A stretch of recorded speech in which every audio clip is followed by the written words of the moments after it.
Hey guys, we're going to take a look at chapter 2 of Animal Farm today. I don't know if you can recall, but at the very end of chapter 1, we were left with Old Major delivering a speech to the animals. And essentially what he was trying to tell them was that they needed to rebel against Mr. Jones, the owner of the farm, in order to create a better life for themselves. Okay, so he was trying to stir up this rebellion, and that takes you into the beginning of chapter 2. So right after Old Major ends up delivering his speech, he ends up passing away peacefully and he's buried. And, that speech really lit a fire in a lot of the animals. And for months that followed, they began to meet secretly and kind of plan their rebellion, okay? And during that time, we have a couple of animals that had really stepped up and decided that they were going to lead the others. And they end up being pigs named Napoleon and Snowball. We're going to discuss their characters in greater detail at a later time, but I just thought I'd bring that up to you that we do have some leaders established. And not only did they establish leaders, but they also established this brand new system called animalism. So it's taking the place of what Farmer Jones has, established for the farm. Okay, we'll talk a little bit more about animalism later on.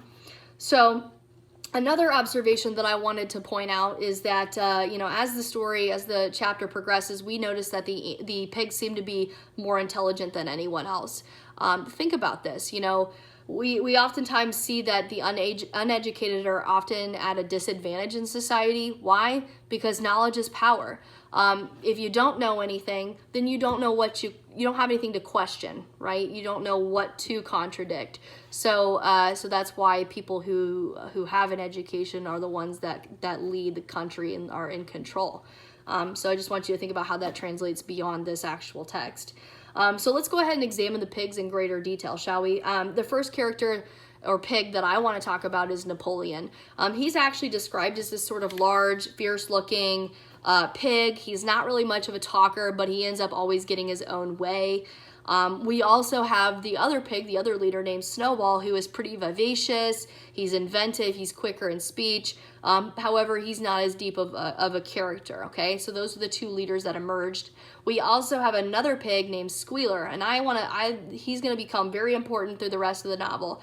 He's described as this little fat pig with round cheeks and twinkly eyes. He's very nimble in terms of how he moves. He has this really shrill voice. But what's the most important thing about Squealer is that he knows how to persuade an audience. In fact, he is so good at winning arguments. They described him as he could turn black to white, okay? He could convince you that the color black is actually the color white. That's how skilled he is. And the rest of the pigs are basically described as porkers. So really all that I have to say about them is that they're probably like the beef or the pork behind the operation, if you will. So anyway, those are the pigs. Again, they seem to emerge as more so elevated in their animal society. Another thing that I want to talk about is the system of animalism. Once they established this, it was met with a lot of resistance. I mean, like anything, you have people that are still struggling with their loyalty to the old ways. In this case, we have these animals still feeling like they are loyal to Mr. Jones. They don't like the idea of change. They're very used to this. This is what they know and that they're comfortable with. So they don't want to adopt this new system. We also have characters that are not really interested in rebelling because they're on the older end of things, and they believe that when they die, it's not going to really matter to them anyway. So they're not really concerned with the generations that follow. They're just concerned with themselves and the amount of life that they have left. We also have characters like Molly who are mostly concerned with things that are not very important. So, in her case, she asks, will there be sugar after the rebellion? Or can I wear ribbons in my hair? Stuff that has nothing to do with the way they're being governed or treated.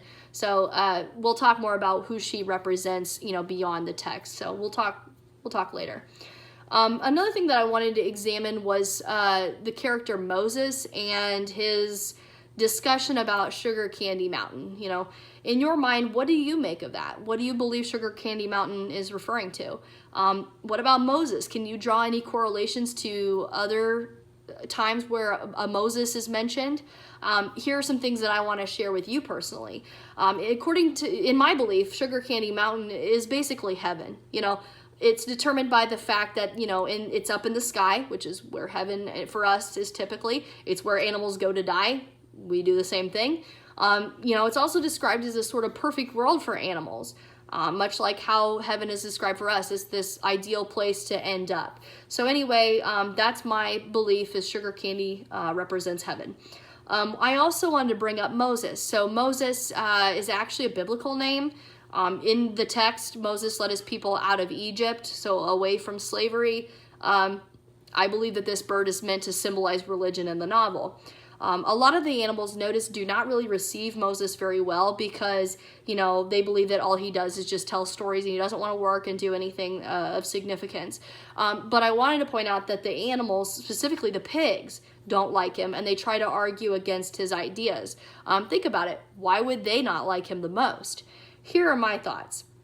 I'm going to draw some references outside the text here. So Karl Marx, I don't know if you're familiar with him, but he once said that religion is the opiate of the masses. An opiate, as I'm sure you know, is a drug.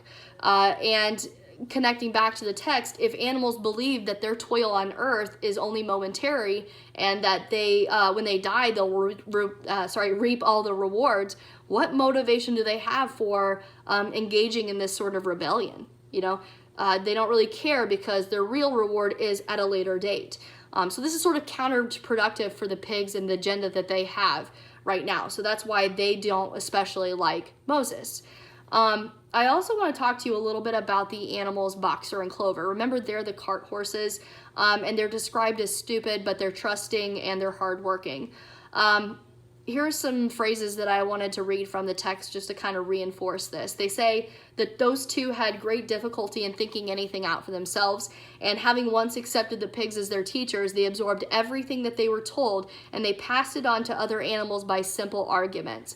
So someone told the pigs told them something, they said, yep, that's the way it is, and then they just told everyone else that, and when the animals questioned why they think the way they think, all they did was argue what they were previously told. So they didn't really have their own reasoning for why the animals should believe them.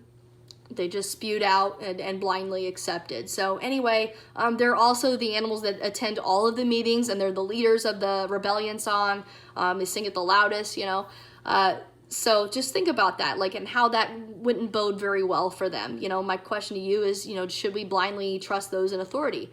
Do we just accept it and not question anything? Consider these things.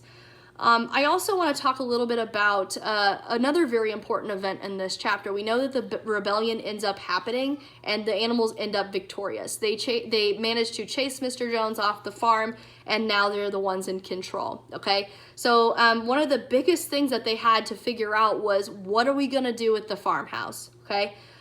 They decided that they're going to destroy all symbols of Mr. Jones's tyrannical regime. They do this to show destruction of the old ways and to encourage the new system that they've put in place without being oppressed. Okay, and they decide to preserve the farmhouse as this museum. Okay, don't we do this in our own world? Absolutely. Think of the museums that we have for World War I or any war, etc.